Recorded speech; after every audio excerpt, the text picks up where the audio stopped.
Hello students, welcome back to our session.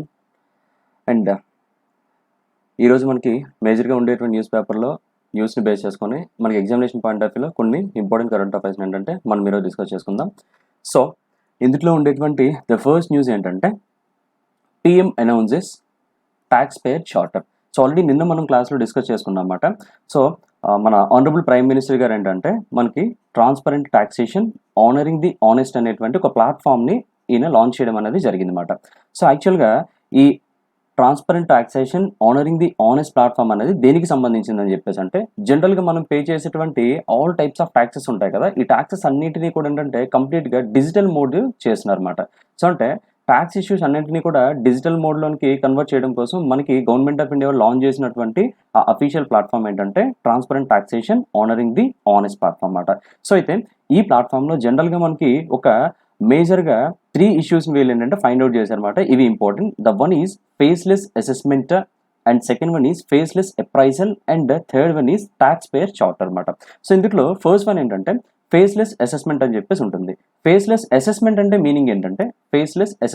Meaning ఏంటంటే జనరల్గా మనం ఐటీ రిటర్న్స్ అని ఫైల్ చేసి ఉంటాం కదా. సో ఐటీ రిటర్న్స్ అని ఎప్పుడు కూడా మనం ఏం చేస్తాం అంటే ఫైల్ చేసేటప్పుడు డైరెక్ట్గా మనం ఏంటంటే ఇక్కడ ఎవరైతే ట్యాక్స్ పేయర్స్ ఉంటారో సో వీళ్ళు ఇన్కమ్ ట్యాక్స్ డిపార్ట్మెంట్లో ఉండేటువంటి ఎంప్లాయీస్తో మనం ఏంటంటే డైరెక్ట్గా ఫిజికల్గా మనం ఏంటంటే కాంటాక్ట్ అయ్యి మనం ఈ రిటర్న్స్ అనేది సబ్మిట్ చేస్తూ ఉంటాం అన్నమాట.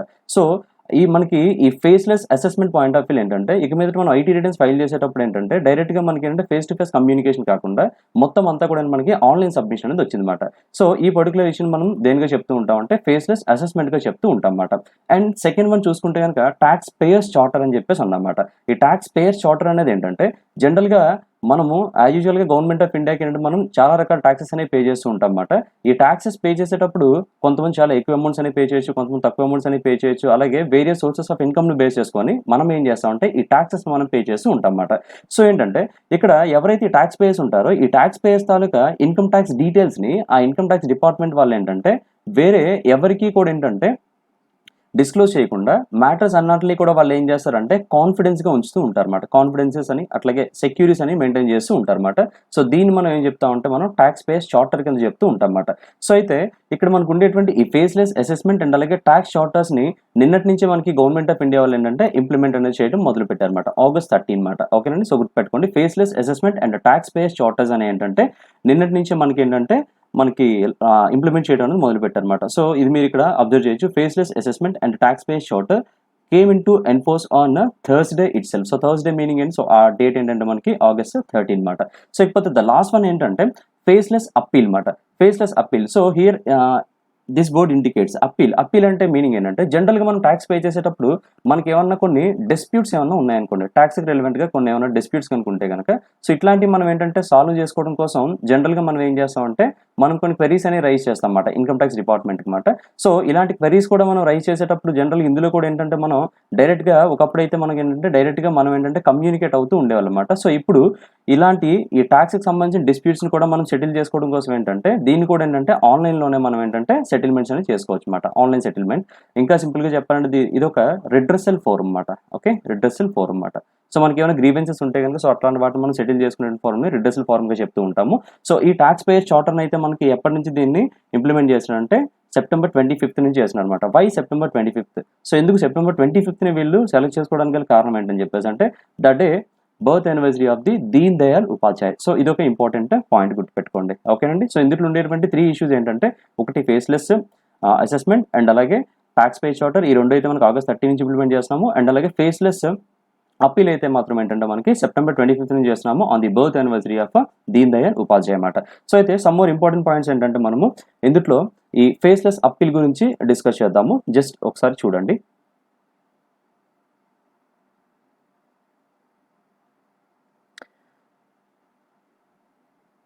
రైట్. సో యాక్చువల్గా ఏంటంటే ఈ ఫేస్లెస్ అప్పీల్స్ గురించి చెప్పుకునేటప్పుడు జనరల్ మనం ఏం చెప్పామంటే it is a redressal forum అని చెప్పేసి అన్నమాట. ఓకే, రిడ్రెసల్ ఫోరం అంటే ట్యాక్స్ పేకి సంబంధించినటువంటి ఏమైనా డిస్ప్యూట్స్ ఏమైనా ఉంటే కనుక మనం ఇక్కడ ఏంటంటే మనం రిసాల్వ్ చేసుకుంటూ ఉంటాం అన్నమాట. సో ఇలాగా ఇట్లాంటి ఈ ట్యాక్స్కి సంబంధించినటువంటి మ్యాటర్ సంబంధించినటువంటి కంప్లైంట్స్ మనము సాల్వ్ చేసుకోవడం కోసం లాస్ట్ టైం మనకి 2019-20 బడ్జెట్లో మనకి ఆనరబుల్ ఫినాన్స్ మినిస్టర్ గారు మన నిర్మలా సీతారామన్ గారు ఏం చేశారంటే ఒక స్కీమ్ని ఒకటి లాంచ్ చేశారన్నమాట.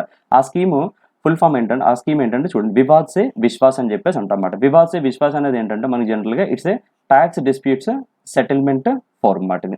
సో ఇక్కడ మనకి మన ఆనరబుల్ ప్రైమ్ మినిస్టర్ గారు దీన్ని లాంచ్ చేసేటప్పుడు ఒక చిన్న డేటాను కూడా రిలీజ్ చేయడం జరిగింది అనమాట.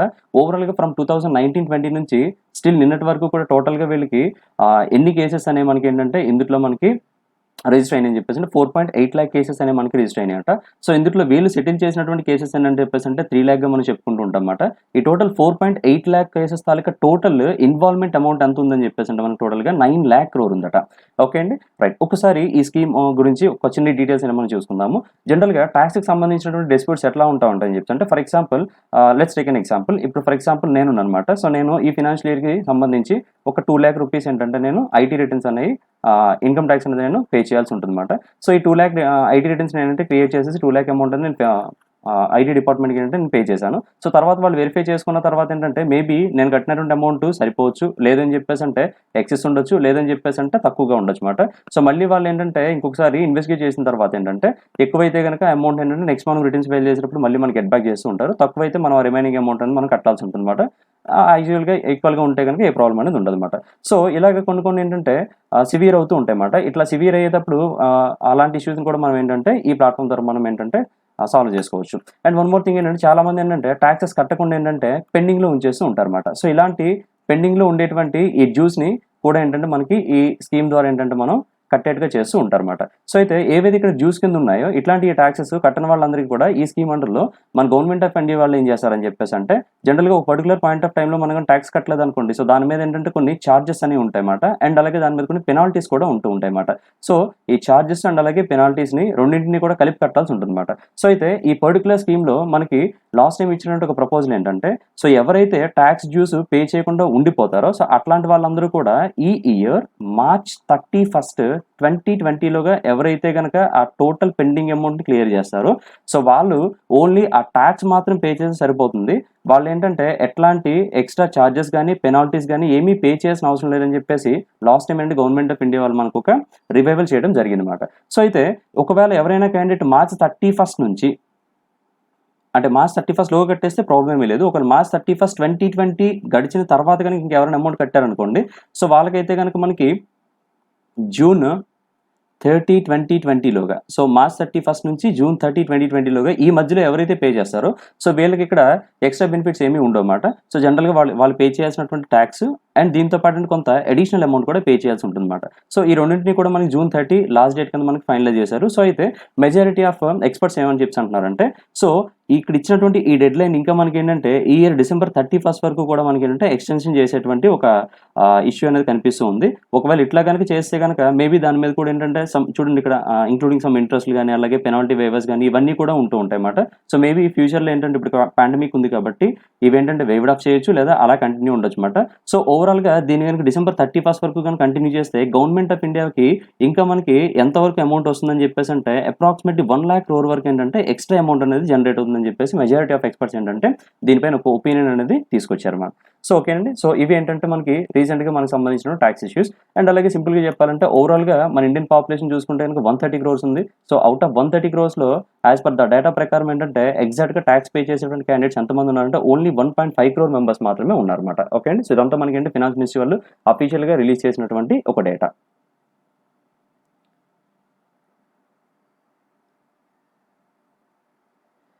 And next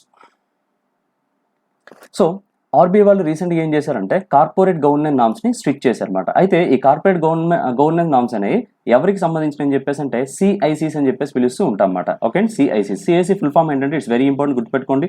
core investment companies అని చెప్పేసి పిలుస్తూ ఉంటాం, core investment companies. So what is core investment company? యాక్చువల్గా కోర్ ఇన్వెస్ట్మెంట్ కంపెనీ అనేది ఏంటంటే it is a kind of NBFC. Okay, it is a kind of NBFC అంటే ఫుల్ ఫామ్ ఏంటంటే non banking financial కంపెనీస్కి మనం చెప్తూ ఉంటాం అన్నమాట. ఓకే, నాన్ బ్యాంకింగ్ ఫినాన్షియల్ కంపెనీస్కి చెప్తూ ఉంటాము. సో అయితే ఇలాంటి కోర్ ఇన్వెస్ట్మెంట్ కంపెనీస్ అనేవి డైరెక్ట్గా మనకి ఏంటంటే ఆర్బీఐ వాళ్ళతో రిజిస్టర్ అవుతూ ఉంటాయి. అండ్ అలాగే ఇలాంటి కోర్ ఇన్వెస్ట్మెంట్ కంపెనీస్ మనం స్టార్ట్ చేయాలని చెప్పేసి అంటే కంపల్సరీగా మనకు కావాల్సిన పేడప్ క్యాపిటల్ అంటే మినిమం 100 crores అనేది ఉండాలన్నమాట. ఓకే, సో అయితే వీళ్ళు చేసేటువంటి ఆ మేజర్ బిజినెస్ ఏంటమ్మా అని చెప్పేసి అంటే చూడండి వీళ్ళు చేసిన మేజర్ బిజినెస్ అంటే acquisition of shares and securities and okay acquisition of shares and securities మాట. అంటే జనరల్గా ఏంటంటే వీళ్ళ దగ్గర ఉండేటువంటి అమౌంట్స్ని తీసుకొచ్చేసి ఏం చేస్తారంటే వేరే అదర్ కంపెనీస్లో వీళ్ళు ఇన్వెస్ట్మెంట్స్ అనేవి చేస్తూ ఉంటారన్నమాట. ఆ ఇన్వెస్ట్మెంట్స్ అనేవి ఏ రకానికి చెందినంటే మేబీ కొన్ని రకాల ఇన్వెస్ట్మెంట్స్ ఏంటంటే ఈక్విటీ షేర్స్లో పెడుతూ ఉంటారు, లేదా ప్రిఫరెన్స్ షేర్స్లో పెట్టొచ్చు, బాండ్స్లో పెట్టొచ్చు, డిబెంచర్స్ పెట్టొచ్చు, అలాగే డెట్స్ ఆర్ లోన్స్ కూడా ఇవ్వచ్చు మాట ఆ పర్టికులర్ గ్రూప్ ఆఫ్ కంపెనీస్లో. సో అయితే అండ్ ఈ కోర్ ఇన్వెస్ట్మెంట్ కంపెనీకి సంబంధించినటువంటి one of the important proposal ఏంటంటే వీళ్ళ దగ్గర ఎంతైతే టోటల్ నెట్ ఓన్డ్ అసెట్స్ ఉంటాయో ఈ టోటల్ నెట్ ఓన్డ్ అసెట్స్లో వీళ్ళు చేసేటువంటి ఇన్వెస్ట్మెంట్స్ అనేవి డెఫినెట్గా మనకి ఎంత ఉండాలంటే 90%కి తక్కువ కాకుండా ఉండాలన్నమాట. 90%, నాట్ లెస్ దాన్ 90% అనమాట వీళ్ళ తరగతి టోటల్ ఇన్వెస్ట్మెంట్స్ అనేవి ఆ పర్టికులర్ గ్రూప్ ఆఫ్ కంపెనీలో షేర్ హోల్డింగ్స్ అనేవి ఉండాలన్నమాట. అండ్ అలాగే అవుట్ ఆఫ్ విచ్ 90%లో 60% ఆఫ్ ఇన్వెస్ట్మెంట్ కంపల్సరీగా ఏంటంటే వీళ్ళు ఈక్విటీస్లో ఇన్వెస్ట్ చేయాల్సి ఉంటుందన్నమాట. సో ఇవి జనరల్గా ఏంటంటే మనకి సిఐసి పాయింట్ ఆఫ్ లో మనకి స్టాటిక్ పాయింట్ ఆఫ్ లో వచ్చేటువంటి క్వశ్చన్స్ అనమాట. సో అయితే జనరల్గా ఈ సిఐసిస్కి వచ్చేటప్పటికి ఇప్పుడు ఈ కార్పొరేట్ గవర్నెన్స్ అంటే మీనింగ్ ఏంటంటే రెగ్యులేషన్ అండి. సో రెగ్యులేషన్ ఆర్ సూపర్విజన్ కింద మనం చెప్తూ ఉంటాము. సో వీటిని ఇప్పుడు టైటన్ చేశారన్నమాట. ఎందుకు అని చెప్పేసి అంటే ఒక ప్రాపర్ మనకి రెగ్యులేషన్ అనేది లేదనుకోండి ఆ పర్టికులర్ కంపెనీ అనేది ఏంటంటే మేబీ ఒక్కొక్కసారి ఏమవుతుందంటే దివాలా తీసేయచ్చు. సో దాన్ని మనం బ్యాంక్రప్టీ అని చెప్పేసి పిలుస్తాము. సో ఫ్యూచర్లో ఇలాంటి ఫైనాన్షియల్ ఇన్స్టిట్యూషన్స్ని బ్యాంక్రప్టీ అవ్వకుండా మనకి ఆర్బీఐ వాళ్ళు ఏం చేస్తారంటే ఎప్పటికప్పుడు వాచ్ డాగ్ లా చూస్తూ ఉంటారన్నమాట. సో సూపర్వైజ్ చేస్తూ ఉంటారన్నమాట. సో ఇలా సూపర్వైజ్ చేయడం కోసం వీళ్ళు జనరల్గా ఏం చేశారంటే వీళ్ళు కొన్ని చేంజెస్ అనేవి తీసుకొచ్చారన్నమాట. సో అందులో ద ఫస్ట్ వన్ ఏంటంటే చూడండి ఇక్కడ ఇచ్చారు. So core investment companies in the group are CIC with the largest asset size shall constitute a group risk management committee అని చెప్పేసి అన్నారన్నమాట. సో అంటే జనరల్గా ఏవైతే ఈ సిఐసి కంపెనీస్ కొంచెం లార్జ్ ఎసెట్ హోల్డింగ్ అని ఉంటాయి అంటే ఫర్ ఎగ్జాంపుల్ ఇక్కడ మనం చూడండి ఏం చెప్పాము 100 crores స్టార్ట్ అయినటువంటి కంపెనీ అని చెప్పేసి అన్నాం. మేబీ అది స్టార్టింగ్ ఒక 1000 crores కానీ లేదా ఒక 5000 crores కానీ 2000 crores కానీ ఇలా పెద్ద అమౌంట్తో స్టార్ట్ అయింది అనుకోండి. ఇలా స్టార్ట్ అయ్యేటువంటి ఈ కంపెనీకి ఖచ్చితంగా ఏంటంటే మనకి ఒక కమిటీ ఒకటి ఆ కంపెనీ వాళ్ళు ఏంటంటే ఫామ్ చేయాలని చెప్పేసి అన్నారన్నమాట. ఆ కమిటీ ఫుల్ ఫామ్ ఏంటంటే జిఆర్ఎంసీగా మనం చెప్పాము. సో జిఆర్ఎంసీ అంటే మీనింగ్ ఏంటంటే గ్రూప్ రిస్క్ మేనేజ్మెంట్ కమిటీ కింద మనం చెప్తూ ఉంటాం. Group risk management committee. So ఇది ఇంపార్టెంట్ క్వశ్చన్ గుర్తుపెట్టుకోండి. అండ్ సెకండ్ వన్ ఈ జిఆర్ఎంసీ కమిటీలో టోటల్గా ఎంతమంది ఉంటారంటే ఇందులో మనకి 5 members ఉంటారట అండ్ అలాగే 2 ఇండిపెండెంట్ డైరెక్టర్స్ ఉంటారన్నమాట. ఓకేనండి. సో ఇందులో మనకి ఎంతమంది ఉంటారంటే టోటల్గా మనకి 5 members ఉంటారు అండ్ అలాగే 2 ఏంటంటే ఇండిపెండెంట్ డైరెక్టర్స్ ఉంటారన్నమాట. ఓకేనండి. Including executive members are 2 independent డైరెక్టర్స్గా మనం చెప్తూ ఉంటాము. ఓకే. అండ్ అలాగే ఇట్లాంటి ఈ పర్టికులర్ కమిటీ అనేది ఏంటంటే క్వార్టర్లీ వన్స్ ఒకసారి ఏంటంటే మనకి కంపల్సరీగా వీళ్ళు మీట్ అవ్వాలి. మీట్ అయ్యి ఏమైనా వీళ్ళు డెసిషన్స్ ఏమైనా తీసుకుంటే ఆ డెసిషన్స్ అన్ని కూడా ఏంటంటే ఈ సిఎస్సి కంపెనీ బోర్డు వాళ్ళకి ఏంటంటే వీళ్ళు ఇంటిమేట్ చేస్తూ ఉంటారన్నమాట. సో ఇది జనరల్గా మనకు ఉండేటువంటి ఒక ఫస్ట్ అప్డేట్ మాట. ఏదైనా సిఎస్సి లార్జెస్ట్ కనుకుంటే వాళ్ళు కంపల్సరీగా ఏంటంటే ఇట్లాంటి రిస్క్ మేనేజ్మెంట్ కమిటీ ఒకదాన్ని ఫామ్ చేస్తూ ఉంటారన్నమాట. ఇకపోతే మనకు వచ్చినటువంటి ఆ సెకండ్ ఇనిషియేషన్ ఏంటంటే జనరల్గా ఏదైనా ఒక కోర్ ఇన్వెస్ట్మెంట్ కంపెనీ తాలూకా టోటల్ ఎసెట్ వాల్యూ అట 5000 crore కన్నా ఎక్కువగా ఉంటే వాళ్ళు కంపల్సరీగా చీఫ్ రిస్క్ ఆఫీసర్ని కూడా అపాయింట్మెంట్ అనేది చేస్తూ ఉండాలన్నమాట. ఓకే. చీఫ్ రిస్క్ ఆఫీసర్ని కూడా అపాయింట్మెంట్ చేయాలి. సో మన క్వశ్చన్ అడిగితే కనుక ఎంత క్యాపిటల్ సైజు మోర్ దెన్ ఉంటే కనుక సో ఆ పర్టికులర్ సిఎస్సి వాళ్ళు ఏంటంటే చీఫ్ రిస్క్ ఆఫీసర్ని మెయింటైన్ చేయాలి అని చెప్పేసి అడుగుతూ ఉంటారు. So it is more than 5000 crores అనమాట. ఓకే. సో జనరల్గా ఇవి మనకి కొత్తగా వచ్చినటువంటి కొన్ని కార్పొరేట్ గవర్నెన్స్ నామ్స్ అనమాట.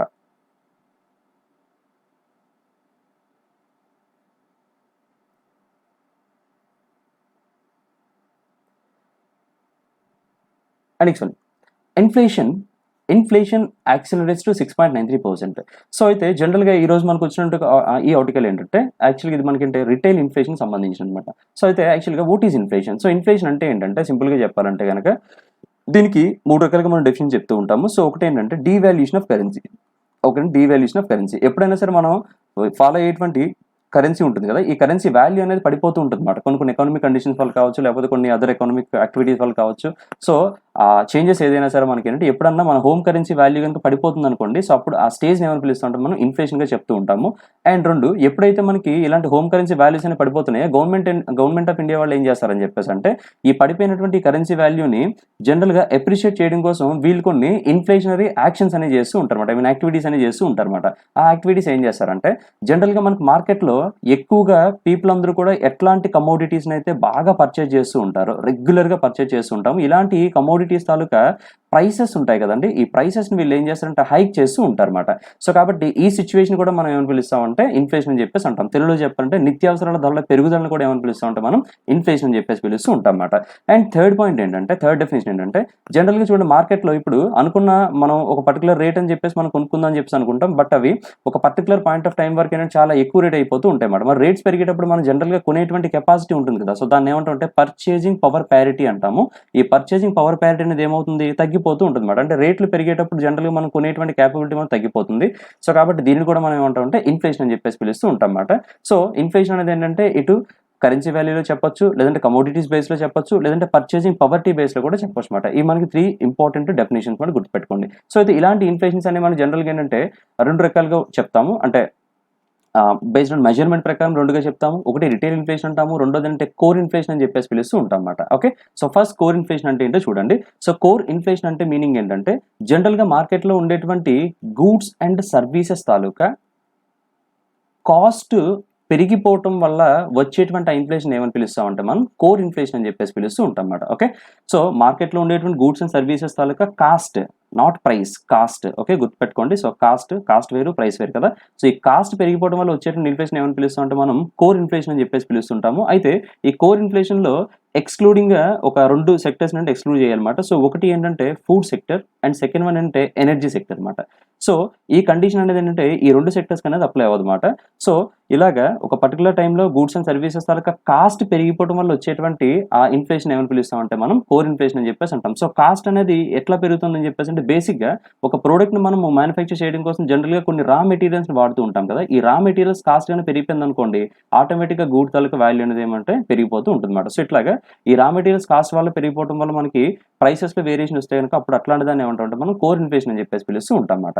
అండ్ ఇకపోతే ఈ రిటైల్ ఇన్ఫ్లేషన్ అనమాట. రిటైల్ ఇన్ఫ్లేషన్ జనరల్గా మనం ఈ రిటైల్ ఇన్ఫ్లేషన్ అంటే మీనింగ్ ఏంటంటే జనరల్గా మనకి ఉండేటువంటి బాస్కెట్ ఆఫ్ కమోడిటీస్ అనమాట. అంటే బాస్కెట్ ఆఫ్ కమోడిటీస్ అంటే జనరల్గా మనకి మార్కెట్లో మెజర్ చేయడం కోసం మనం కొన్ని కమోడిటీస్ వాల్యూని ఏంటంటే మనం తీసుకుంటూ ఉంటాం అన్నమాట, సోర్స్ కింద అనమాట. మేబీ ఒక 400 ఐటమ్స్ ఉండొచ్చు, లేదంటే 600 ఐటమ్స్ ఉండొచ్చు. సో ఇట్లా అంటే ఒక పర్టికులర్ ఐటమ్స్ మనకి ఏంటంటే ఏవైతే ప్రైసెస్ వ్యారీ ఉంటాయో సో అట్లాంటి ఆర్టికల్స్ అన్నట్లు కూడా మనం ఏంటంటే ఒక బాస్కెట్ ఆఫ్ కమోడిటీస్గా చెప్తూ ఉంటాము. సో వీటి తాలూకా ప్రైస్ ఇండెక్స్లో, ఓకే అండి గుర్తుపెట్టుకోండి, ప్రైస్ ఇండెక్స్లో వచ్చేటువంటి చేంజెస్ వల్ల కలిగేటువంటి ఇన్ఫ్లేషన్ ఏమని పిలుస్తుంటే రిటైల్ ఇన్ఫ్లేషన్ అని చెప్పేసి అంటాం. సో అందుకే మీరు గుర్తుపెట్టుకోండి, కాస్ట్ వేరు, ప్రైస్ వేరు అనమాట. ఓకే, ప్రైస్ అనేది ఏంటంటే ఇందులో మనకి అంటే కాస్ట్ కూడా ఇంక్లూడ్ అయి ఉంటుంది అనమాట. సో ప్రైస్ ఇండెక్స్లో మనకి చేంజెస్ కనుక వస్తే అది మనకి it leads to retail inflation. అలా కాకుండా ఏంటంటే if the changes occurred in cost which leads to core inflation. Okay, so అయితే మనకి రీసెంట్గా ఈ కోవిడ్ పాండమిక్ టైంలో జనరల్గా మనకి ఏంటంటే ఈ రిటైల్ ఇన్ఫ్లేషన్ అనేది ఏంటంటే 6.93%గా పెరగడం అనేది జరిగింది. అండ్ అలాగే మనకి ఈ కోర్ ఇన్ఫ్లేషన్ అనేది అయితే ప్రస్తుతం అంటే 5.8 to 5.9% అనేది ఉందన్నమాట. సో మీరు ఏంటంటే ఈ వాల్యూస్ ఎంత ఉన్నాయని మీరేమి గుర్తుపెట్టుకోవాల్సిన అవసరం లేదన్నమాట. జనరల్గా ఇది మనకి స్టాటిక్ కాన్సెప్ట్. సో ఇన్ఫ్లేషన్ అంటే ఏంటో అడుగుతూ ఉంటాడు, రిటైల్ ఇన్ఫ్లేషన్ అంటే ఏంటో అడుగుతాడు, కోర్ ఇన్ఫ్లేషన్ అంటే ఏంటో అడుగుతూ ఉంటాడు. అండ్ అలాగే ఈ ఇన్ఫ్లేషన్ మనకు మెజర్ చేసేటువంటి ఇండెక్స్ ఏంటంటే సిపిఐగా మనం చెప్తూ ఉంటాం. సిపిఐ ఫుల్ ఫామ్ చాలా ఇంపార్టెంట్. సో ఇది ఏంటంటే కన్జ్యూమర్ ప్రైస్ ఇండెక్స్ అని చెప్పేసి పిలుస్తూ ఉంటాము. ఈ కన్జ్యూమర్ ప్రైస్ ఇండెక్స్ వాళ్ళు వీళ్ళు ఏం చేస్తారంటే ఎవ్రీ వీక్లీ అప్డేట్స్ అనేవి మనకి ఇస్తూ ఉంటారు అనమాట. ప్రతి వారం మనకు మార్కెట్లో ఉండే కమోడిటీస్ అనేవి ఎంత రేట్స్ పెరిగినాయి, ఎంత రేట్స్ తగ్గినాయి అనేది వీళ్ళు అప్డేట్ చేస్తూ ఉంటారు. ఈ సిపిఐ ఇండెక్స్ అనేది మనకి ఇప్పుడు ఎవరి అండర్లో ఉంటుందంటే రిజర్వ్ బ్యాంక్ ఆఫ్ ఇండియా వాళ్ళ అండర్లో ఉంటుంది. సో ఇవి జనరల్గా మనకు ఉండేటువంటి important updates relating to inflation.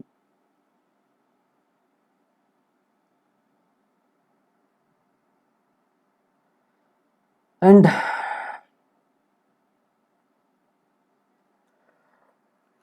Next one, so ఈరోజు మనకు వచ్చినటువంటి one of the important announcement ఏంటంటే సో ఇండియన్ గవర్నమెంట్ వాళ్ళు ఏం చేస్తున్నారంటే మాల్దీవ్స్కి ఒక $500 million ప్యాకేజ్ ఏంటంటే అనౌన్స్ చేయడం జరిగింది అనమాట.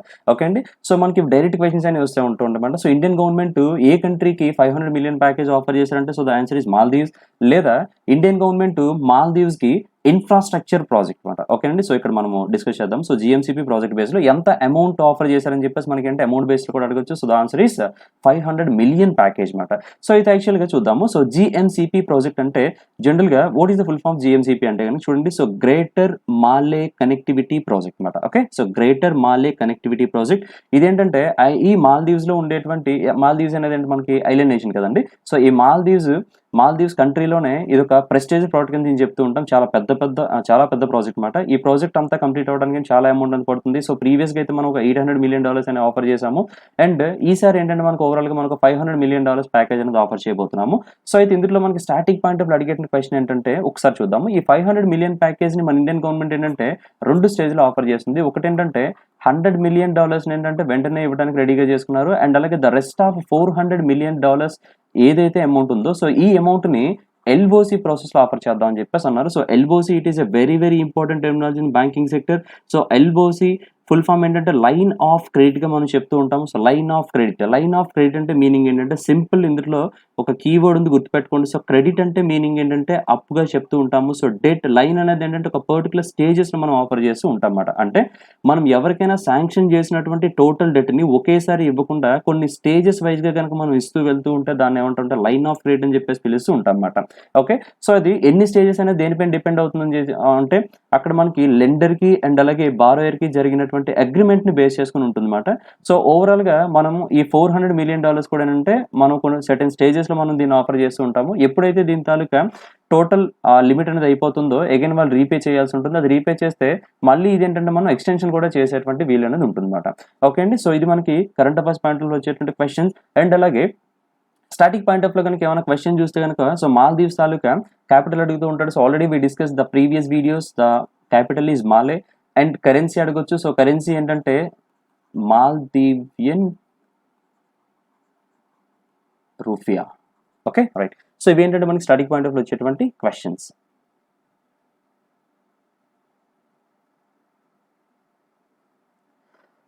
And national affairs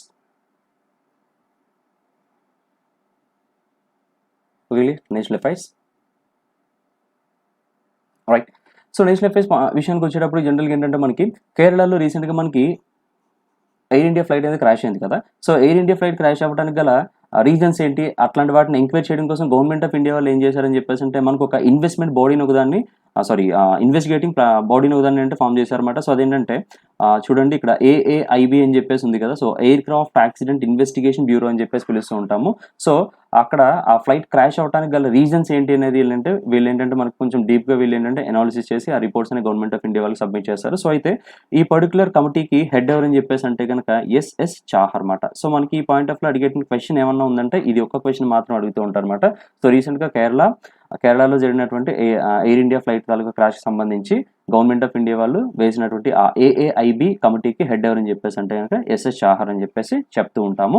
okay. And అలాగే మీకు స్టాటిక్ పాయింట్ ఆఫ్ ఏమైనా క్వశ్చన్స్ అడిగితే కనుక ఈ ఫ్లైట్ క్రాష్ అనేది ఎక్కడ జరిగింది అనేది జనరల్గా అయితే అడగరు. ఇఫ్ ఇన్ కేస్ దాన్ని వేరే విధంగా అడుగుతూ ఉంటారు. వాళ్ళు ఏం చేస్తారని చెప్పి ఫ్లైట్ క్రాష్ అనేది మనకి ఎక్కడ జరిగింది, కాలికట్ ఇంటర్నేషనల్ ఎయిర్పోర్ట్ లో జరిగింది.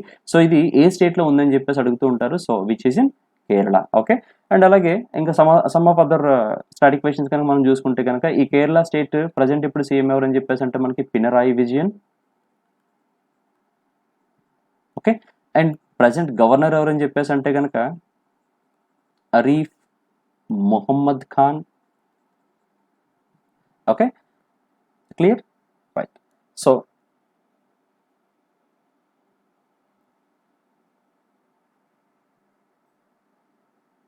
Next one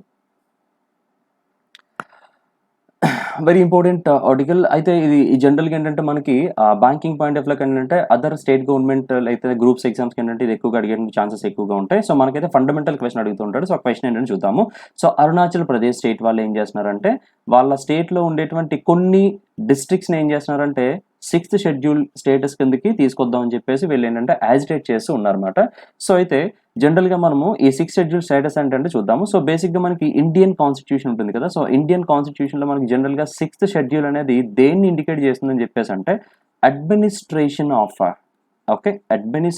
of tribal people who are staying in Assam, Meghalaya, Mizoram and Tripura. Okay అండి. సో అంటే అస్సాం, మేఘాలయ, మిజోరాం, త్రిపుర ఈ పర్టికులర్ 4 స్టేట్స్లో ఉండేటువంటి ట్రైబల్ పీపుల్ ఎవరైతే ఉంటారో సో వీళ్ళ తాలూకా అడ్మినిస్ట్రేషన్ అంటే పరిపాలనకు సంబంధించినటువంటి ఇష్యూస్ని ఇండికేట్ చేసేటువంటి ఆర్టికల్ ఏంటంటే 6th షెడ్యూల్ అన్నమాట. Okay. According to the Indian constitution, భారత రాజ్యాంగం ప్రకారం అన్నమాట. So what is the special importance of 6th schedule అని చెప్పేసి అంటే ఈ 6th షెడ్యూల్ క్రిందకి ఏవైతే వస్తాయో సో వాళ్ళకి యూనిక్గా కొన్ని పవర్స్ అని ఉంటాయి అన్నమాట. ఆ పవర్స్ ఏంటంటే బేసిక్గా మనకి జుడిషియల్ పవర్స్ అని చెప్పేసి పిలుస్తూ ఉంటాం. ఓకే. అండ్ అలాగే సమ్ సివిల్ పవర్స్ అని చెప్పేసి పిలుస్తూ ఉంటామన్నమాట. సో, అంటే ఆ పర్టిక్యులర్ స్టేట్‌కి సంబంధించినటువంటి కొన్ని యాక్టివిటీస్ సంబంధించి జ్యుడిషియల్ మ్యాటర్స్‌లోను, అలాగే సివిల్ పవర్స్‌లోను వాళ్ళకి వాళ్ళు ఇండివిడ్యుయల్‌గా లాస్‌ని ఎనాక్ట్ చేసుకునేటువంటి అథారిటీ అనేదేంటంటే ఈ పర్టిక్యులర్ షెడ్యూల్ ద్వారా వాళ్ళకి వస్తూ ఉంటుందన్నమాట. అంటే లాస్ అంటే చట్టాలమ్మ. సో, అంటే జనరల్‌గా ఏంటంటే ఆ పర్టిక్యులర్ స్టేట్స్‌లో ఉండేటువంటి ఈ ట్రైబల్ పీపుల్‌కి సంబంధించినటువంటి కొన్ని చట్టాలు ఏమైనా చేయాల్సి వచ్చినప్పుడు సో, అవేంటంటే వాళ్ళకి వాళ్ళు నచ్చినట్టుగా ఎవరి ప్రమేయం లేకుండా వాళ్ళకి వాళ్ళు ఇండివిడ్యువల్‌గా చేసుకునేటువంటి ఆ రైట్ అనేదేంటంటే ఈ 6th షెడ్యూల్ ద్వారా ఆ పర్టిక్యులర్ స్టేట్స్ వాళ్ళకి వస్తూ ఉంటుందన్నమాట. సో, బేసిక్‌గా మనం లాస్ అనేవి ఎక్కడ ఎనాక్ట్ చేస్తాం మనం? పార్లమెంట్‌లో ఎనాక్ట్ చేస్తూ ఉంటామన్నమాట. ఇక్కడ పార్లమెంట్ వాళ్ళు ఫర్ ఎగ్జాంపుల్ ఏమన్నా లాస్ గనక అప్లై చేస్తే, ఆ అప్లై చేసినటువంటి లాస్ అనేయి ఇక్కడ మనం చెప్పుకునేటువంటి అంటే ఈ 6th షెడ్యూల్ అండర్‌లో ఉండేటువంటి స్టేట్స్‌లో ఇంప్లిమెంటేషన్ అనేదైతే జరగదు. ఒకవేళ జరగాలి అంటే ఖచ్చితంగా ఆ స్టేట్ తాలూకా గవర్నర్ అయినా సరే ఆర్డినెన్స్ అనేది ఇవ్వాలి. లేదంటే ఓవరాల్‌గా మన ప్రెసిడెంట్ ఆఫ్ ఇండియా వాళ్ళైనా సరే మనకేంటంటే ఆర్డినెన్స్ అనేది ఇవ్వాలన్నమాట. అంటే పార్లమెంట్ వాళ్ళు జనరల్‌గా ఒక లాని గనక మనకి ఇంప్లిమెంట్ చేస్తే గనక ఆ లా అనేదేంటంటే 6th షెడ్యూల్‌లో ఉండేటువంటి స్టేట్స్‌లో ఇంప్లిమెంట్ అనేది అవ్వదు. ఒకవేళ తప్పనిసరిగా దాన్ని కూడా ఇంప్లిమెంట్ చేయాలని చెప్పేసంటే ఎయిదర్ స్టేట్ గవర్నర్ అయినా సరే దానికి ఆర్డినెన్స్ ఇవ్వాలి. లేదంటే ప్రెసిడెంట్ ఆఫ్ ఇండియా అయినా సరే మనకు ఆర్డినెన్స్ అనేది ఇవ్వాలన్నమాట. ఓకేనండి. సో, ఈ పర్టిక్యులర్ అథారిటీస్ అని అంటే ప్రెజెంట్ మనకేంటంటే అస్సాం, మేఘాలయ, మిజోరాం, త్రిపుర ఇలాంటి ఈ 4 నార్త్ ఈస్టర్న్ స్టేట్స్‌లో మాత్రమే ఉందన్నమాట. ఇప్పుడు ఈ సేమ్ అథారిటీ కోసం ఏంటంటే అరుణాచల్ ప్రదేశ్ కూడా ఏంటంటే ఫైట్ చేస్తూ ఉందన్నమాట. సో, అయితే మనకి bank examination point of view అడిగితే గనక ఏ స్టేట్ వాళ్ళు రీసెంట్‌గా 6th షెడ్యూల్ కోసం మనకి ఫైట్ చేస్తున్నారని చెప్పేసంటే జస్ట్ ఆ స్టేట్ నేమ్ గుర్తుపెట్టుకోండి. ఇట్ ఈస్ అరుణాచల్ ప్రదేశ్ మాట. అదర్ గ్రూప్ సైడ్ ఎట్లాంటి వాటికెళ్తే గనక మీరేంటంటే ఇంకా కొంచెం ఎక్స్‌ట్రాగా మీరేంటంటే ఇవన్నీ కూడా నేర్చుకోవాల్సినది ఉంటుందన్నమాట. సో, అయితే వన్ మోర్ పాయింట్స్ మాట. ఇవి బ్యాంక్ పీపుల్‌కైతే అంత అవసరం అనేది ఉండదు. బట్ స్టేట్ గవర్నమెంట్ ఎగ్జామ్స్ ఎప్పుడైనా రాస్తే గనక ఇంపార్టెంట్ ఉంటాయి. సో, యాక్చువల్‌గా ఏంటంటే ఈ 6th షెడ్యూల్ ప్రకారం జనరల్‌గా ఏవైతే స్టేట్స్ ఉంటాయో స్టేట్స్‌లో మనం జనరల్‌గా చూడండి మనకి డిస్ట్రిక్ట్స్ ఉంటాయి కదా! సో, మనం జనరల్‌గా మన ఏపీలో ఉండేటువంటి డిస్ట్రిక్ట్స్ అని చెప్పేసి పిలుస్తాం. కానీ యాస్ పర్ ది ఈ 6th షెడ్యూల్ ప్రకారం వాటిని ఏమని పిలవాలంటే డిస్ట్రిక్ట్ కౌన్సిల్స్ అని చెప్పేసి పిలుస్తూ ఉంటారు. అండ్ అలాగే రీజియన్ అనేటువంటి ఈ వర్డ్‌ని రీజనల్ కౌన్సిల్‌గా మనం చెప్తూ ఉంటామన్నమాట. సో, అందుకే వీళ్ళిక్కడ ఏం చేస్తున్నారంటే చూడండి ఇక్కడ they are demand for 2 autonomous councils. So, ఇక్కడ కౌన్సిల్స్ అంటే మేబీ అరుణాచల్ ప్రదేశ్ స్టేట్‌లో ఉండేటువంటి ఒక 2 కౌన్సిల్స్ ఏంటంటే వీళ్ళు అటానమస్ చేయమంటున్నారన్నమాట. సో, మేబీ డిస్ట్రిక్ట్స్ కావచ్చు లేదా ఒక రీజియన్స్ అనేవి కావచ్చన్నమాట. సో, స్టిల్ ఇండియాలో ఇప్పటి వరకు మనకి టోటల్‌గా 6th షెడ్యూల్ అండర్‌లో ఎన్ని మనకి కౌన్సిల్స్ ఉన్నాయని చెప్పేసి టోటల్‌గా 10 ఉన్నాయన్నమాట. సో, ఆ 10 కూడా ఏంటంటే అస్సాం, మేఘాలయ అండ్ మిజోరాం ఈ ఫస్ట్ 3 స్టేట్స్‌లో మనకేంటంటే 3 చొప్పున ఉన్నాయన్నమాట. సో, ఓవరాల్‌గా 9 అండ్ అలాగే త్రిపురకొచ్చేటప్పటికి 1 ఉందిమాట.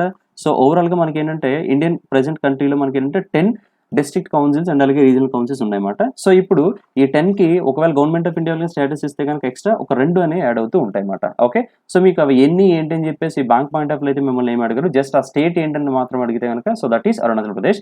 అండ్ అలాగే మీకు స్టాటిక్ పాయింట్ ఆఫ్ వ్యూ గనక ఏమైనా క్వెషన్స్ కనుక మిమ్మల్ని ఏమైనా అడిగితే గనక ప్రెజెంట్ సీఎం అడగొచ్చు. సో, ఆ సీఎం నేమ్ ఏంటంటే Pema Khandu. Okay. Clear?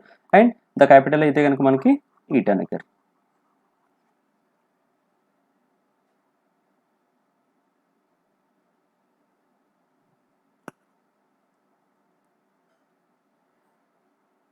And one more important ఈ మధ్య మనకి బ్యాంక్ ఎగ్జామ్స్‌లో ఏంటంటే ఇట్లాంటి క్వెషన్స్ కూడా అడుగుతూ ఉన్నాడన్నమాట. సో, ఇదేంటంటే ఆ క్వెషన్స్ మనకి ఎట్లా వస్తాయంటే మేబీ ఐఐటీకి సంబంధించిన న్యూస్ గానీ, ఐఐఎం సంబంధించిన న్యూస్ గానీ, అట్లాగే ఎయిమ్స్ సంబంధించిన న్యూస్ గానీ ఇలాంటివి కూడా ఈ మధ్య కొంచెం అడిగేస్తున్నాడు. సో, ఎందుకంటే వెయిటేజ్ బాగా పెరిగింది కాబట్టి. So, IIT Ropar okay. IIT Ropar develops room disinfection device ఓకేనండి. సో, మీకు క్వెషన్ అడిగితే గనక which IIT develops the room disinfection device recently అని చెప్పేసి అంటాడు. So, the answer is IIT Ropar అన్నమాట. ఇంతకు మించి మీరు ఇందులో నేర్చుకోవాల్సిన అవసరం లేదు. And IIT Ropar which is located in Punjab state. Okay. Punjab state. Clear? ఒకవేళ మీకు ఏమైనా స్టాటిక్ పాయింట్ ఆఫ్ వ్యూ ఏమైనా క్వెషన్స్ అడిగితే గనక పంజాబ్ స్టేట్ సీఎం అడుగుతూ ఉంటారు. So, CM is Shri Amarinder Singh. Okay. Amarinder Singh. And next one.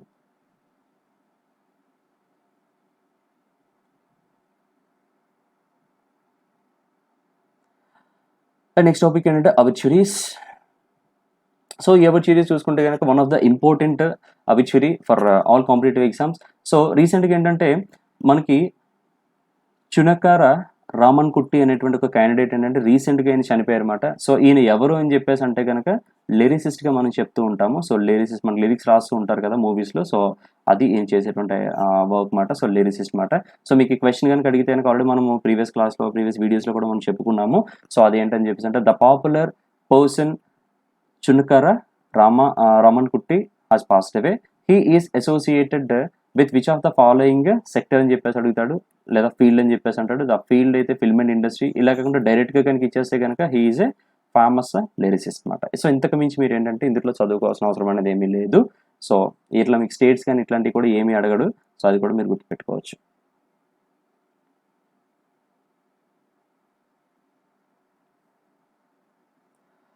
And one more important obituary. Right. So యాక్చువల్గా మీరు చూసి ఉండొచ్చు అనమాట. సో లాస్ట్ టైం మనకి ఏంటంటే ఒక టీవీ న్యూస్ డిబేట్ జరిగింది. సో టీవీ న్యూస్ డిబేట్ జరిగిన వెంటనే ఏంటంటే మనకు ఒక ఫేమస్ స్పోక్స్ పర్సన్ అనమాట. సో ఈయన ఎవరని చెప్పి కాంగ్రెస్ స్పోక్స్ పర్సన్, కాంగ్రెస్ పార్టీకి సంబంధించినటువంటి క్యాండిడేట్ అనమాట. సో ఈయన కాంగ్రెస్ స్పోక్స్ పర్సన్. సో ఆయన పేరు ఏంటంటే రాజీవ్ త్యాగి. సో రీసెంట్గా ఏంటంటే హార్ట్ అటాక్తో చనిపోయారు అనమాట. So the famous candidate Rajiv Tyagi was recently passed away. He is associate with అని చెప్పేసి అడగొచ్చు. సో అది మనకి ఏంటంటే పాలిటిక్స్ మనం చెప్పొచ్చు, లేదని చెప్పేసి అంటే పబ్లిక్ అఫైర్స్ అని చెప్పేసి ఉంటుంది. సో ఆప్షన్స్ మనకి ఏది ఉంటుంది పెట్టచ్చు. లేదు డైరెక్ట్గా కనుక మనకి ఏమైనా క్వశ్చన్ ఆన్సర్స్ ఇచ్చేస్తే కనుక he is a famous spokes person అనమాట. ఓకేనండి. సో అంటే ఆ పార్టీకి సంబంధించి ఏమైనా ఇష్యూస్ కనుక ఏమైనా ఉంటే కనుక సో వాటిని రిప్రజెంట్ చేసేటువంటి క్యాండిడేట్స్ అనమాట. సో స్పోక్స్ పర్సన్గా మనం చెప్తూ ఉంటాము. Okay, clear.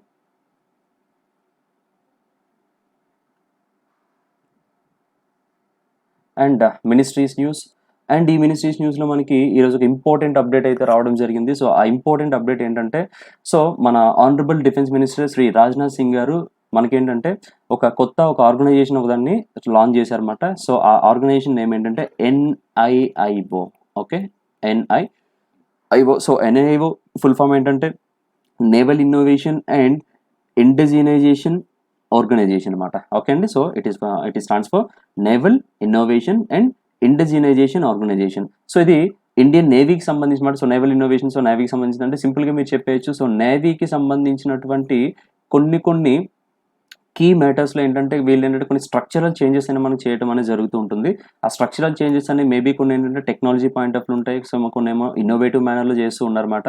అండ్ అలాగే బేసిక్గా మనకి ఈ వార్షిప్స్ ఉన్నాయి చూసారు, యుద్ధ నౌకలు అని చెప్పేసి పిలుస్తుంటాం అన్నమాట. సో వీటికి సంబంధించినటువంటి డిజైనింగ్స్లో మనకి ఏంటంటే కొన్ని కొత్త చేంజెస్ అనేవి తీసుకొస్తున్నారన్నమాట. సో అట్లాంటి ఆ డిజైనింగ్ మెథడ్స్ కానీ, ఇన్నోవేటివ్ మెథడ్స్ కానీ, టెక్నాలజికల్ మెథడ్స్ కానీ వీటన్నింటినీ కూడా మనకి సూపర్వైజ్ చేసేటువంటి ఒక ఆర్గనైజేషన్ ఏంటంటే మనకి NIO. సో దీన్ని ఎక్కడ మనం స్టార్ట్ చేస్తున్నారంటే కనుక మనకి న్యూఢిల్లీలో స్టార్ట్ చేస్తున్నారండి. Okay, so New Delhi. సో ఇంతకు మించి మీకు ఎగ్జామినేషన్ పాయింట్ ఆఫ్ వ్యూ పెద్ద ఇంపార్టెంట్ అయితే ఏమీ ఉండదన్నమాట. అండ్ అలాగే ఈ ఇనిషియేషన్ కూడా మనకి ఏ స్కీమ్ అండర్లో మనం చేస్తున్నారని చెప్పేసి అంటే అండర్ ఆత్మనిర్భర్ భారత్గా మనం చెప్తూ ఉంటాము. సో ఆల్రెడీ మనకి లాస్ట్ కపుల్ ఆఫ్ డేస్ నుంచి కూడా ఏంటంటే ఆత్మనిర్భర్ భారత్ సంబంధించి మన డిఫెన్స్ మినిస్ట్రీలో చాలా చేంజెస్ వస్తున్నాయన్నమాట. సో ఎందుకని చెప్పేసి అంటే మన డొమెస్టిక్ కంపెనీస్ తాలూకా ప్రొడక్షన్ ఇంక్రీజ్ చేసేటువంటి ఉద్దేశం ఉన్నారు. సో అందు గురించి మనకి లాస్ట్ టైం కూడా కొన్ని ఐటమ్స్ పైన మనకి బ్యానింగ్ కూడా చేయడం అనేది జరిగింది.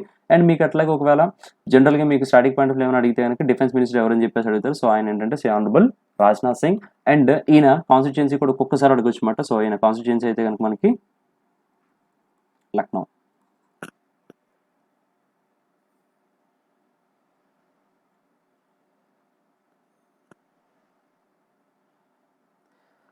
And let's move on to the international affairs.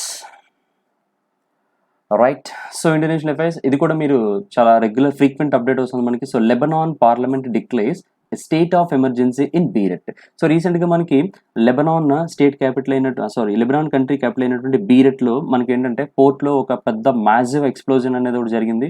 So ఈ మ్యాసివ్ ఎక్స్ప్లోజన్లో మనకి చాలా మంది వరకు చనిపోయారు అనమాట. సో అప్రాక్సిమేట్గా ఒక 170 మెంబర్స్ ఇక్కడ చనిపోయారు యాజ్ పర్ ది సోర్సెస్. అంటే 6-7 మెంబర్స్, మోర్ దెన్ 6,000 మెంబర్స్ కన్నా ఏంటంటే ఎక్కువ మంది అంటే ఇంజ్యూర్ కూడా మనకి అవ్వడం జరిగింది.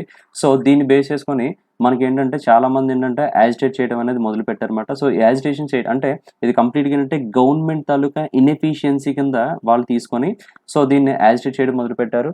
సో ఈ యాజిటేషన్లో భాగంగా ఏంటంటే లాస్ట్ డే కనుక మనం చూస్తే కనుక ఈ కంట్రీ ప్రైమ్ మినిస్టర్ ఉంటారన్నమాట. Okay, so country prime minister. So ఈయన పేరు అంటే హసన్ డియాక్. సో ఈయన ఏంటంటే జనరల్గా ఏంటంటే మొన్ననే మనకి ఏంటంటే రెసిగ్నేషన్ అనేది అనౌన్స్ చేశారు. ఆ తర్వాత ఏంటంటే ఎంటైర్ క్యాబినెట్ కూడా ఏంటంటే రెసిగ్నేషన్ అనేది అనౌన్స్ చేసింది. సో ఆ తర్వాత ఇప్పుడు ఆ పార్లమెంట్ వాళ్ళు ఏం చేస్తున్నారంటే ఆ సిచ్యువేషన్ని కంట్రోల్ చేయడం కోసం ఏం చేశారంటే స్టేట్ ఆఫ్ ఎమర్జెన్సీ అనేది డిక్లేర్ చేయడం మొదలుపెట్టారనమాట. ఓకే అండి. సో మీకు క్వశ్చన్ కనుక అడిగితే కనుక which of the following state has recently announced state of emergency అని చెప్పేసి అడగవచ్చు అనమాట. సో ఆ కంట్రీ నేమ్ ఏంటంటే మనకి Lebanon. Okay.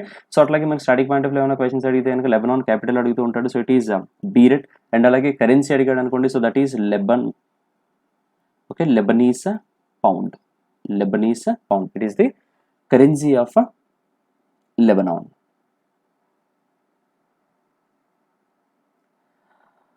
And one more important update. So ఎప్పటి నుంచో మనకి ఏంటంటే ఈ అప్డేట్ అనేది వస్తూ ఉంటుంది. లాస్ట్ ఇయర్ నుంచి కూడా చాలా బాగా అది హైలైట్ అయినటువంటి ఇష్యూ. సో ద ఇష్యూ ఏంటంటే UAE, so United Arab Emirates అని చెప్పేసి పిలుస్తాము. అండ్ అలాగే ఇజ్రాయిల్. సో ఈ రెండు కంట్రీస్ మధ్య అంటే డిప్లొమాటిక్ టైస్ అగ్రిమెంట్ అనేది జరిగిందట. సో డిప్లొమాటిక్ టైస్ అనేది ఏంటంటే జనరల్గా ఈ రెండు కంట్రీస్ మధ్య ఏంటంటే రిలేషన్స్ని స్ట్రెంగ్తన్ చేసుకోవడం కోసం ఏంటంటే వీళ్ళు కొన్ని అగ్రిమెంట్స్ అనేది చేసుకుంటూ ఉంటారన్నమాట. సో జనరల్గా వీళ్ళకి ఈ మధ్య ఏంటంటే అంటే లాస్ట్ కపుల్ ఆఫ్ ఇయర్స్ని చూసుకుంటే కనుక జనరల్గా వీళ్ళిద్దరి మధ్య రిలేషన్ అనేది అంత పవర్ఫుల్గా లేదు. సో ఎందుకని చెప్పి అంటే so the issue is western bank region అనమాట. సో ఈ వెస్టర్న్ బ్యాంక్ రీజియన్ని మనకి ఇజ్రాయిల్ కంట్రీ వాళ్ళు ఏం చేశారంటే కొంతవరకు ఆక్యుపెన్సీ అనేది చేయడానికి వీళ్ళు ఏంటంటే ట్రై చేశారన్నమాట. సో ఇప్పుడు ఏం చేస్తున్నారంటే సో దానివల్ల ఏంటంటే యూఏఈకి ఇజ్రాయిల్కి ఏంటంటే కొన్ని ఇష్యూస్ అనేవి రైజ్ అవ్వడం మొదలుపెట్టినాయి. సో అయితే దీన్ని పీస్ఫుల్ టాక్స్ ద్వారా ఏంటంటే వీటిని సెటిల్ చేసుకోవడం కోసం ఏం చేశారంటే రీసెంట్గా మనకి డిప్లొమాటిక్ టైస్ అనేది ర్యాపిడ్గా జరుగుతున్నాయి.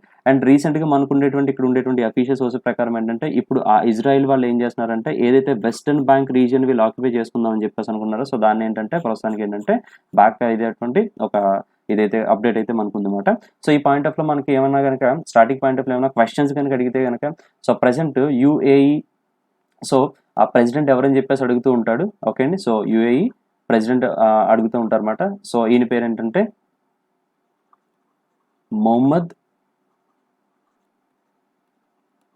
Bin Zayed. Okay, Mohammed bin జాయద్గా మనం చెప్తూ ఉంటాము. అండ్ అలాగే దీనికి United Arab Emirates crown prince కూడా ఎవరని చెప్పి మొహమ్మద్ బిన్ జాయద్ అనమాట. ఓకే అండి. అండ్ అట్లాగే యూఏఈ క్యాపిటల్ అడిగాడు అనుకోండి. సో క్యాపిటల్ అయితే కనుక మనకి అబుదాబి. అండ్ కరెన్సీ అయితే కనుక మనకి దిరామ్. ఓకే, క్యాపిటల్ కరెన్సీ అయితే కనుక మనకి దిరామ్ అనమాట. ఓకే. అండ్ అలాగే ఇజ్రాయెల్ ప్రైమ్ మినిస్టర్ ఎవరని చెప్పేసి అంటే మనకి బెంజామిన్ నెతాన్యాహు. అండ్ అలాగే ఇజ్రాయెల్ క్యాపిటల్ అయితే కనుక మనకి జెరూసలేం. అండ్ కరెన్సీ అయితే కనుక మనకి షకల్. కొన్ని సైట్స్లో ఏంటంటే మనకి న్యూ షకల్ అని కూడా చూపిస్తూ ఉంటుంది అనమాట. ఓకేనండి. యాక్చువల్లీ గుర్తుపెట్టుకోండి. సో ఇక్కడ యూఏఈ ప్రెసిడెంట్ వేరు, అలాగే యూఏఈ క్రౌన్ ప్రిన్స్ వేరు. ఓకేనండి, రైట్. ఖలీఫా మొహమ్మద్ బిన్ జాయద్గా మనం చెప్తూ ఉంటాం అన్నమాట.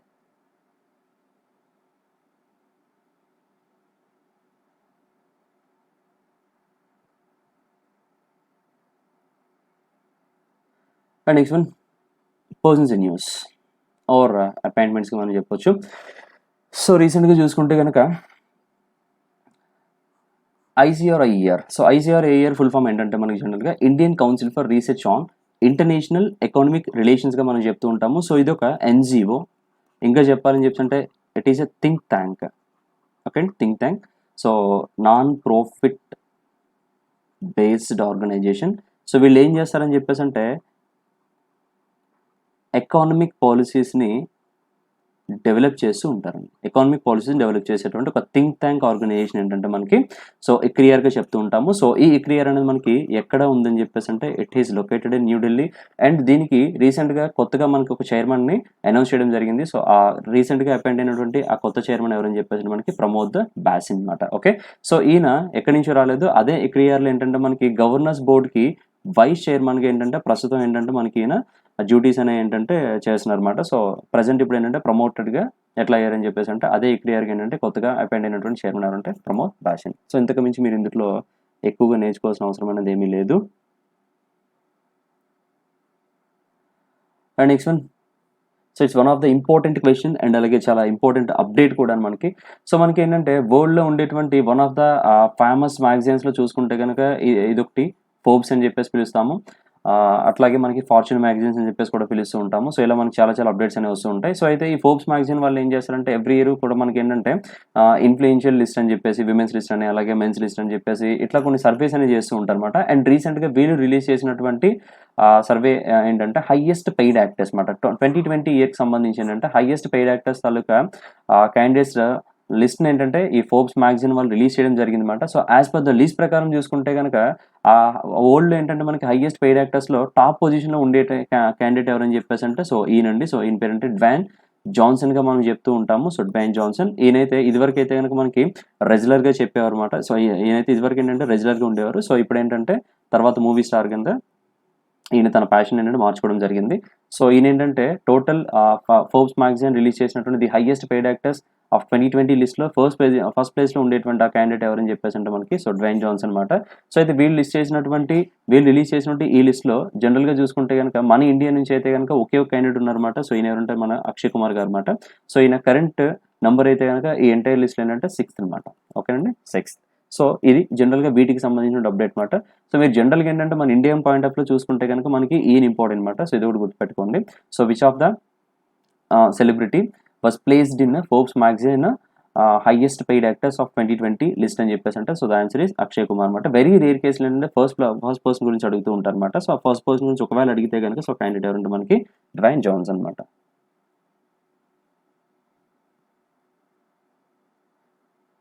అండ్ మీరు అక్కడ కనిపించేటువంటి ఆ అమౌంట్స్ గురించి అయితే మీరేమి వరీ అవ్వాల్సిన పని ఏమి ఉండదు. సో, అమౌంట్స్ అనేవి మనకి ఎప్పుడు కూడా అడగడనమాట.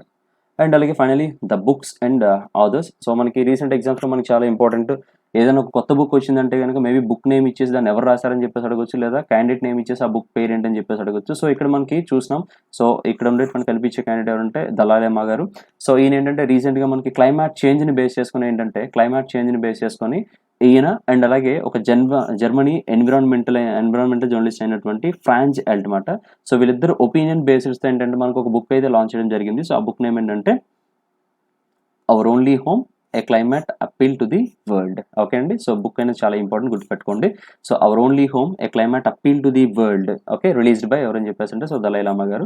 సో, మేబీ డైరెక్ట్‌గా బిట్ అడిగితేనే మనకి ఈజీగా అడగాలంటే గనక సో, డైరెక్ట్‌గా ఈయన పేరు ఇస్తా ఉంటారు. లేదు ఒకవేళ మనకేంటి కొంచెం ట్విస్ట్ చేయాలని చెప్పేసంటే ఆ సెకండ్ ఆథర్ నేమ్ కూడా అడుగుతూ ఉంటారన్నమాట. లేదా ఈ క్యాండిడేట్ నేమ్ ఇచ్చేసి ఆయన కంట్రీ ఏంటని చెప్పేసి కూడా అడగొచ్చు. లేదా ఆయన ఎవరని చెప్పేసి కూడా అడగొచ్చన్నమాట. ఇంకా ట్విస్ట్‌లు ఇవ్వాలని చెప్పేసంటే గనక. కాబట్టి ఈ ఇంపార్టెంట్ అప్డేట్‌ని మీరు చూసుకుంటుండండి. And he released the Our Only Home, a Climate Appeal to the World book with the collaboration of German environmental journalist Franz Alt. Okay, clear?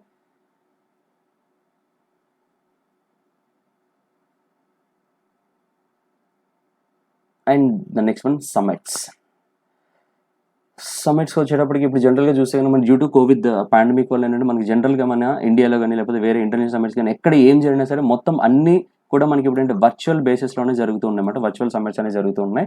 So, కాబట్టి ఏంటంటే ఇవి కూడా మనల్ని ఒక్కొక్కసారి స్పెసిఫై చేసి అడగొచ్చు. లేదా దాన్ని ఇనాగ్రేట్ చేసింది ఎవరని చెప్పేసి కూడా అడగొచ్చన్నమాట. So, right. సో, అలాంటి సమ్మిట్స్‌లో one of the important one చూసుకోండి. సో, ఇండియా అది డేట్ ఆఫ్ 75 సమ్మిట్ మాట. అంటే మనకేంటంటే ఇండిపెండెన్స్ డేని బేస్ చేసుకొని అంటే మనకి ఈ సమ్మిట్ నేమ్ అనేది మనం పెట్టడం జరిగింది. So, India at 75 summit mission 2022. ఓకేనండి. రైట్. సో, ఈ సమ్మిట్ అనేది మనకి అఫీషియల్‌గా ఎవరు దీన్ని అడ్రెస్ చేస్తున్నారని చెప్పేసి అంటే గనక honourable MSME minister okay. Micro, small and medium enterprises minister Shri Nitin Gadkari గారు ఏంటంటే దీన్ని అడ్రెస్ చేస్తున్నారన్నమాట. So, India at 75 summit mission 2022. Okay. Right. ఒక్కొక్కసారి ఏంటంటే మనకి సమ్మిట్ ఇచ్చేసి సో, దీని తాలూకు ట్యాగ్ అడగొచ్చు. లేదా కంప్లీట్‌గా ఈ సమ్మిట్ ఇచ్చేసి దీన్ని అడ్రెస్ చేసినటువంటి క్యాండిడేట్ ఎవరని చెప్పేసి అడగొచ్చు. లేదా ఈ 2 ఇచ్చేసి సింపుల్‌గా స్టార్టింగ్ పాయింట్ ఆఫ్ వ్యూలో అడగాలనుకోండి. సో, ఈయనకుండిన పోర్ట్‌ఫోలియో అడగొచ్చు. లేదా ఈయన కాన్స్టిట్యుయెన్సీ కూడా అడగొచ్చు. సో, ఈయన కాన్స్టిట్యుయెన్సీ అయితే కనుక మనకి Nagpur. Okay. So, it is in Maharashtra. Clear?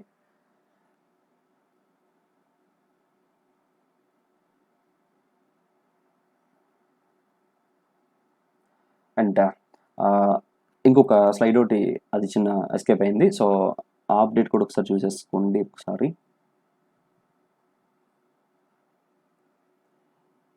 So, the update is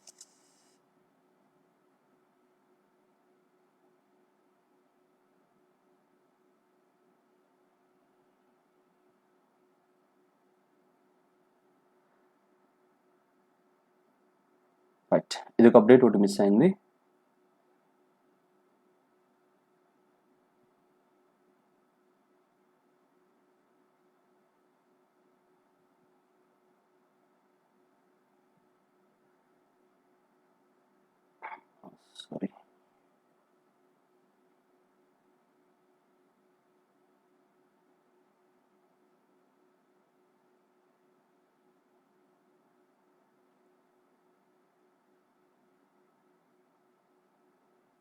right. So Amit COVID-19 infrastructure. So అంటే ఏం లేదండి, జనరల్‌గా ఏంటంటే మనకి మహారాష్ట్ర స్టేట్ ఉంది కదా! సో మహారాష్ట్ర స్టేట్‌లో ఏంటంటే పూణే కార్పొరేషన్ వాళ్ళు ఏం చేస్తున్నారని చెప్పేసంటే మనకి ఇన్ఫ్రాస్ట్రక్చర్‌ని డెవలప్ చేద్దాం అని చెప్పేసి అనుకుంటున్నారు. సో అది కూడా ఏంటంటే మనకి రూరల్ ఏరియాస్ మాట. సో రూరల్ ఏరియాస్ అంటే మనకి కోవిడ్-19 అటాక్ అయిన తర్వాత ఏంటంటే చాలా ఏరియాస్‌లో మనకి డెవలప్‌మెంట్ అనేది బాగా పడిపోయిందన్నమాట. సో ఇప్పుడు ఈ మహారాష్ట్ర స్టేట్‌లో ఉండేటువంటి ఈ పూణే అడ్మినిస్ట్రేషన్ వాళ్ళు ఏం చేస్తున్నారంటే పూణే సరౌండింగ్ ఉన్నటువంటి రూరల్ ఏరియాస్‌ని డెవలప్ చేద్దాం అని చెప్పేసి అనుకుంటున్నారు. సో ఎట్లా డెవలప్ చేస్తారని చెప్పేసంటే వీళ్ళొక మోడల్‌ని అయితే సెలెక్ట్ చేసుకోవడం జరిగిందన్నమాట. ఆ మోడల్ పేరేంటంటే ప్యూరా. దీని ఈ పాయింట్ ఆఫ్ వ్యూ మనల్ని ఏమని అడిగితే ఫుల్ ఫార్మ్ అడగొచ్చన్నమాట. సో ఫుల్ ఫార్మ్ అంటే providing urban amenities in rural areas అని చెప్పేసి పిలుస్తూ ఉంటామన్నమాట. సో ప్రొవైడింగ్ అర్బన్ అమ్యూనిటీస్ అంటే మీనింగ్ ఏంటంటే రూరల్ ఏరియాస్‌లో అర్బన్‌లో ఉండేటువంటి ఫెసిలిటీస్ మనం అంటే ప్రొవైడ్ చేస్తూ ఉంటామన్నమాట. అంటే సింపుల్‌గా మనం అంటే రూరల్ ఏరియాస్‌లో ఉంటూ ఉంటాం కదా! మనకి టౌన్‌లో ఎలాంటి ఫెసిలిటీస్ అయితే ఉంటాయో అట్లాంటి ఫెసిలిటీస్ మనం రూరల్ ఏరియాస్‌లోనే క్రియేట్ చేస్తూ ఉండాలన్నమాట. సో దీన్ని జనరల్‌గా మనం అంటే ప్యూరా మోడల్‌గా చెప్తూ ఉంటాము. ఈ ప్యూరా మోడల్‌ని ఏంటంటే మనకి ఇనిషియేట్ చేసింది ఎవరని చెప్పేసంటే డాక్టర్ ఏపీజే అబ్దుల్ కలాం గారు. ఓకే. సో ఈ ప్రపోజల్ అయితే మనకి 2003లో వచ్చిందన్నమాట. అండ్ దీన్ని బేస్ చేసుకొని మనకి మన బీజేపీ గవర్నమెంట్ వాళ్ళు ఏం చేశారంటే అమృత్ అని చెప్పేసి ఒక స్కీమ్‌ని కూడా లాంచ్ చేయడం అనేది జరిగిందన్నమాట. సో దీని తాలూకు మెయిన్ ఎయిమ్ కూడా ఏంటంటే ప్రొవైడింగ్ ఆహ్, urban amenities in rural areas మాట. ఓకేనండి. Providing urban amenities in rural areas మాట. సో ఇవి జనరల్‌గా మనకి ఈ రోజు ఉండేటువంటి టోటల్ పేపర్ అప్డేట్స్.